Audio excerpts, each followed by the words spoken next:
So I'd like to skip to Morris, if that's okay, just to make sure that we have time. Are you guys ready? Is that okay? Sure, you bet. Thank you. The question that we have is, what role does technology play in the sustainability of higher education? Do you want to mix it up? Somebody else can start, maybe. Sure.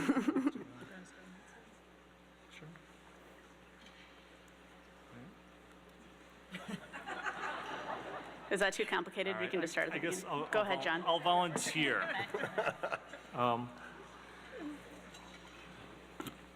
When we say technology, I assume you mean computers, because I think that oftentimes we use the word technology, we assume that it means the word computer or something with an integrated circuit stuck into it, which I think is inherently silly, because we're always surrounded by technologies and we should just recognize them for what they are. This is a pen, it's a technology, it does stuff.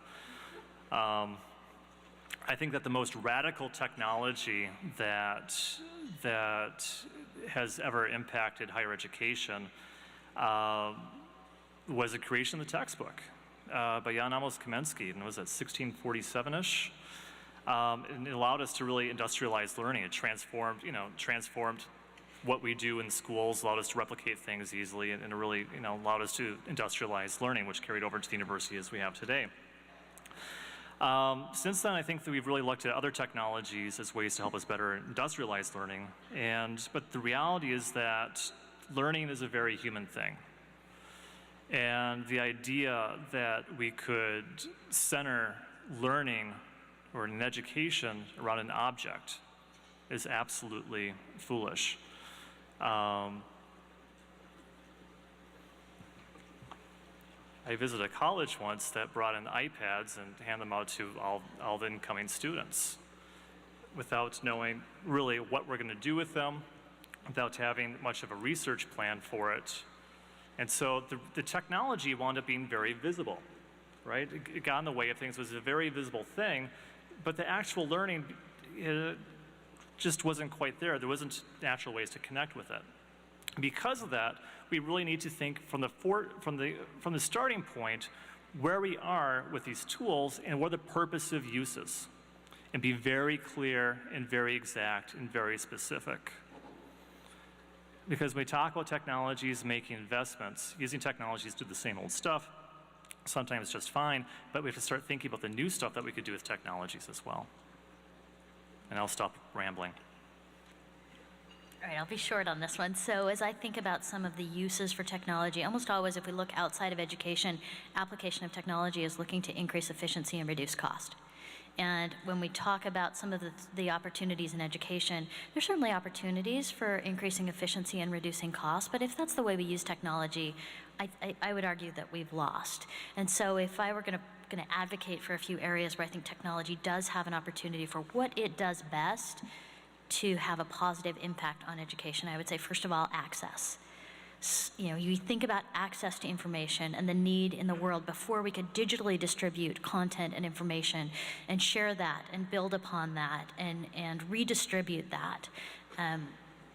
We were so limited by that access component. So if we can use technology to increase access, if we can use technology and data to increase personalization, to allow for a greater ability for my education to be uniquely well-suited to both my strengths and to the greatest learning opportunities for me, and to have that happen in a way that I can genuinely receive an education of one as those around me are interacting in ways that they're having that same experience. And then importantly with that then is using technology for connectedness, for a way to make connections between learners, make greater connections between students and employers, make greater connections between experts that might be outside of our geographic area but have ways for those connections to occur, and that openness and connectedness to be built upon. Those are three uses for technology that, if we could use them to change higher education, I think would support the kinds of change we all hope to see.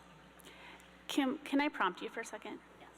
So could you talk a little bit more about that in terms of some of the things you discussed with me before about disparities in access to So my focus is really around open education and open educational resources, the idea that we are living in a world where information is pervasive, and yet we're still saying you really can't truly learn intro to psychology without a $180 textbook.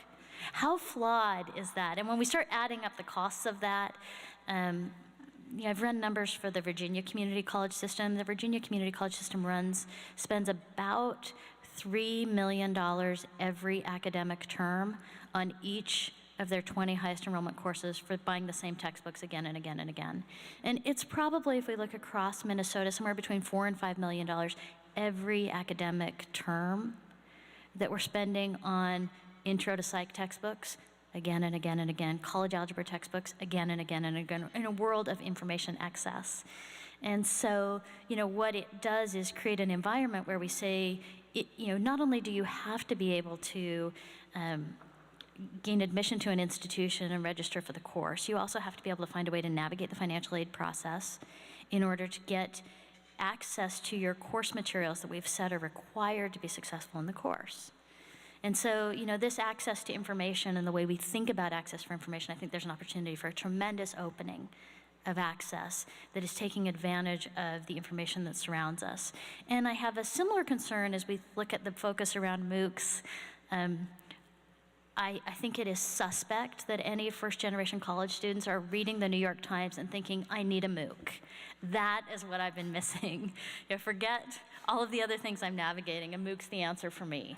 And so, using technology to connect and equalize rather than using technology to separate out in a greater way the distinctions between those who can access and those who can't access, not based on intellectual or academic potential, but based on constraints that we're placing from historical experience and socioeconomic factors.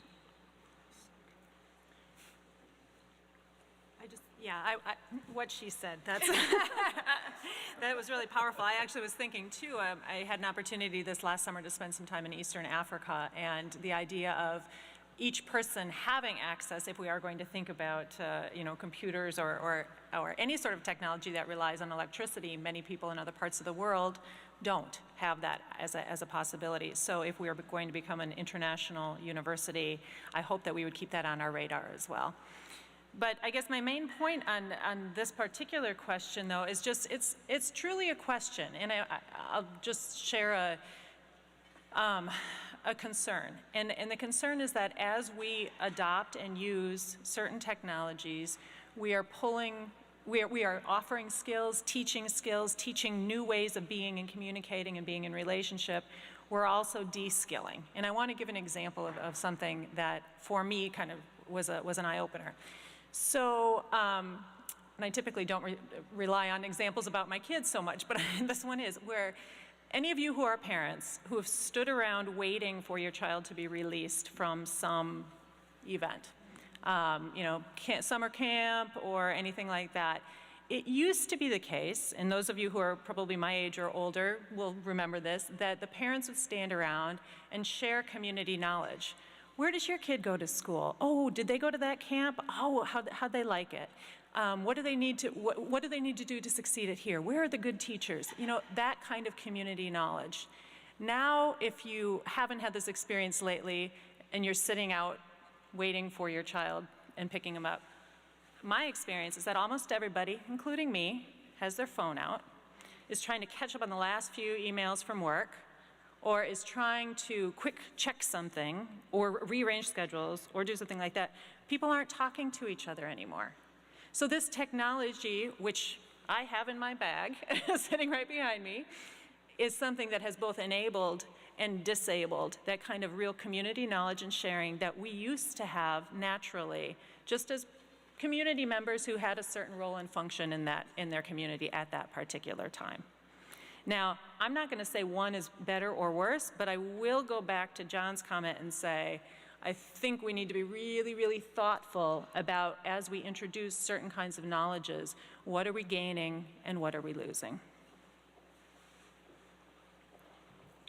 Well, staying on the topic of technology run amok, and relating it to, again, my area of focus, that relationship between higher ed and employment. I think back when I entered the labor force, long time ago, the way one went about finding a job was to sit down at the kitchen table with the want ads out in front of you, circling jobs that you were interested in, that you felt you were qualified for. And then printing out a very nice resume on bonded paper and putting it in an envelope and putting a 12-cent stamp on it, or whatever it was at the time, and mailing it to a contact person that would then dutifully and carefully read through every little bit of skill and knowledge that I would bring to the table if I were hired by this company. So on the one side, the job seeker is sort of self-selecting those jobs that they feel they are suited for and are interested in. You've got HR people or somebody reading each of those resumes at the other end and applying their knowledge of the job to that resume and ascertaining whether this would be a good fit. You compare that now with the way that we go about doing this matching these days. You submit your resume online in electronic format with tens or hundreds of thousands of other resumes that are on monster.com or the state's job bank or one of these other areas. Simultaneously, employers are putting job postings into that same electronic format, and then there's literally a keyword or mathematical algorithm that runs a match between the keywords that are on the resume and on the job posting. And what you end up with is, in many instances, thousands of qualified candidates that nobody's got time to really review to determine which of those are the 3 best or 5 best or 10 best that you want to bring in for an interview. Or, as often happens, and it's happened to me very recently, you get 0 qualified candidates from tens of thousands of individuals posting their resumes. There's a growing body of evidence, people using these, to try to game the system, to see what the results are. One example is of a CEO of a company applying for a position in his company and not being selected as a qualified candidate. This technology is not working. And how we're going to overcome this in an environment in which downsizing of companies has led quite frequently to, if not the downsizing of HR capacity, the elimination of that and outsourcing it to temp help agencies or other companies that might do that for them. So this inability, given this technological environment that we are now employing to perform this vitally important function of matching qualified workers with available jobs, is something that we need to address. I know that doesn't speak directly to how technology might impact the provision of higher education in the future, but I think it is an example of a technological advance or technological change anyways that has had a significant impact and has fed a lot of the misinformation, I think, about what higher education is producing relative to the needs of the workforce.